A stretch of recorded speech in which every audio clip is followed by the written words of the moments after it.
are originated and given form in bodies made up wholly of men, or so completely dominated by them that whatever of special value women have to offer is shunted aside without expression.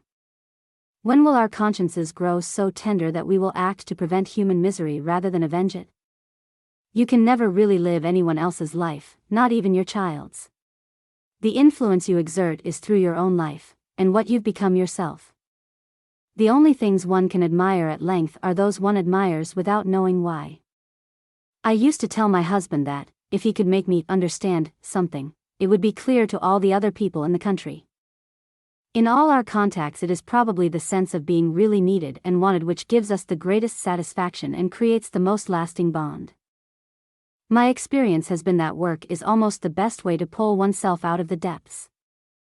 I have spent many years of my life in opposition, and I rather like the role.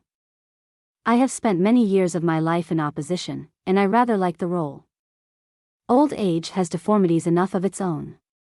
It should never add to them the deformity of vice. Friendship with one's self is all important, because without it one cannot be friends with anyone else in the world. Friendship with one's self is all important, because without it one cannot be friends with anyone else in the world. I think that somehow, we learn who we really are and then live with that decision. One's philosophy is not best expressed in words, it is expressed in the choices one makes, and the choices we make are ultimately our responsibility. Remember always that you not only have the right to be an individual, you have an obligation to be one.